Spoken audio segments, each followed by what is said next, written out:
cadre d'un partenariat qui existait entre la ville de Dakar et la ville de Montréal, un projet qui devrait se mettre en place par l'intermédiaire aussi de la ville de Marseille, qu'on appelle la couveuse d'entreprise. Donc moi, j'étais là en tant que conseillère en renforcement des capacités au niveau de la création d'entreprises en tant que telle. Et si je reviens un petit peu sur mon partenaire, qui est le FODEM, c'est une structure en fait qui existe depuis 2004. Mais dans le fond, c'est une structure qui est là pour aider les jeunes et les femmes à sortir de la pauvreté, comme on le dit.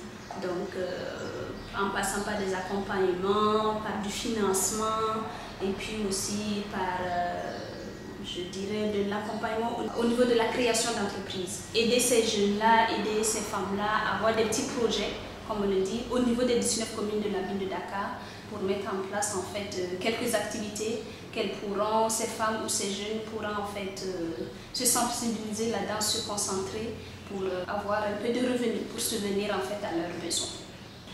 Mais si je reviens un tout peu dans le cadre du mandat en tant que tel, le FODEM dispose d'un personnel de 17 personnes.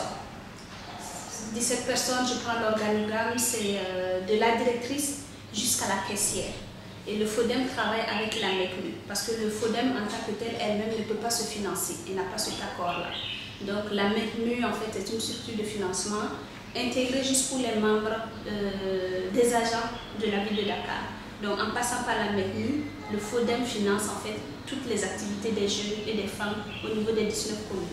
Donc moi, mon mandat, principalement, j'étais là pour accompagner en fait le personnel pour le nouveau projet dont je vous ai dit, qui est la couveuse d'entreprise. Donc au courant de mon mandat, d'abord c'était de prendre de prime abord, de voir comment fonctionne le FODEM et la MECNU. Et ensuite j'ai essayé de développer en fait des outils pour la création d'entreprises. J'ai fait des formations, à savoir la création d'entreprises.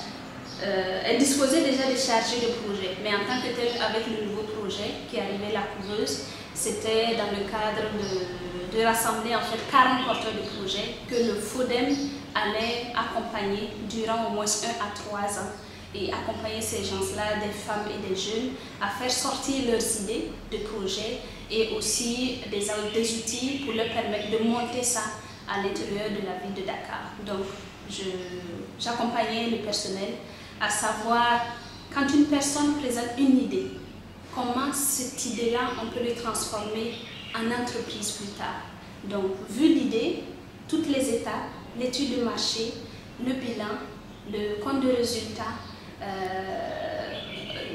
les états financiers, élaborer tout ça, voir avec les chargés de projet, pour qu'ensemble, avec les 40 porteurs de projets qui vont rentrer, ils puissent être bien outillés pour accompagner ces gens-là. Donc, ma première formation, c'était au mois d'août 2016 et ça a pris une semaine. On a d'abord vu comment mettre une idée en place jusqu'à faire sortir une entreprise et ensuite sur l'analyse financière. On m'a fait savoir qu'il y avait un petit peu de difficultés pour les chargés, pour qu'ils puissent ensemble expliquer les porteurs de projets comment pouvoir faire un bilan, comment pouvoir mettre en place un compte de résultat pour qu'ils puissent être recevables, comment on appelle ça, plus rembourser leurs prêts une fois qu'ils les empruntent au niveau du FODEM en tant que tel. Et ma deuxième formation portait sur les outils de suivi et d'évaluation. Ça, c'est très important. Oui, le FODEM existe depuis 2004. Le FODEM, déjà en tant que tel, va sur le terrain une fois qu'il prête, fait des enquêtes, reçoit les porteurs de projets, fait des entrevues pour voir réellement la crédibilité et la confiance que ces personnes-là puissent travailler avec ces fonds comme il le faut. Donc j'ai essayé de revenir sur ça et aussi de mettre en place des outils sur des suivis d'évaluation et d'insister sur la communication et aussi l'information à partager à l'intérieur même entre collègues au sein même du FODEM, parce que ce côté-là, j'ai vu que ça manquait un petit peu. Disons que ce trimestre, on a financé tant de personnes, tant de montants. Des fois, l'information ne circulait pas comme il le faut entre la directrice, la chargée de projet et la chargée de suivi d'évaluation. Et ma dernière formation, vraiment, c'était sur ça, ça a pris 3 jours. C'était la semaine surpassée, en début mi-février plutôt. Donc, on a terminé sur ça. Et aussi, une de mes principales responsabilités, c'est d'accompagner le chargé de partenariat à aller rencontrer des partenaires techniques, que ce soit national, que ce soit international, pour être des parrains et des mentors pour la couveuse entreprise. Et là-dedans, je pense que vraiment je suis satisfaite parce que ça m'a permis de sortir hors du Dakar, d'aller à Saly, d'aller à Toubab Dialaw, d'aller à Hambourg avec mon chargé qui était mon homologue de partenariat pour rencontrer en fait ces partenaires techniques qui, le FODEM, ne nécessitait pas seulement du financement, mais surtout de l'accompagnement, à savoir de l'expérience en tant que telle qu'on pourrait faire partager avec les porteurs de projets. Et Dieu merci, aujourd'hui c'est la dernière journée parce que, comme on le dit, le projet a été lancé au mois de novembre. Il y a eu 350 personnes qui se sont enregistrées sur le site. Normalement, à l'intérieur du FODEM, avec le personnel et à ma compagnie, avec le conseiller, on devrait faire sortir 80 porteurs de projets. Et ces 80 porteurs de projets devraient maintenant être présentés à l'équipe partenaire technique, comme on les appelle, des parrains et des marraines. Comment tu as vécu cette expérience de coopération? Est-ce que ça t'a plu? Qu'est-ce que tu retiens de ton expérience à toi, personnellement toi? Personnellement, ok. Je dirais que c'est une première expérience au Sénégal, à Dakar, mais ce n'est pas une première en Afrique. Parce qu'au début, je me suis présentée en tant que d'origine burkinabé. Je suis canadienne burkinabé, mais je suis née au Burkina.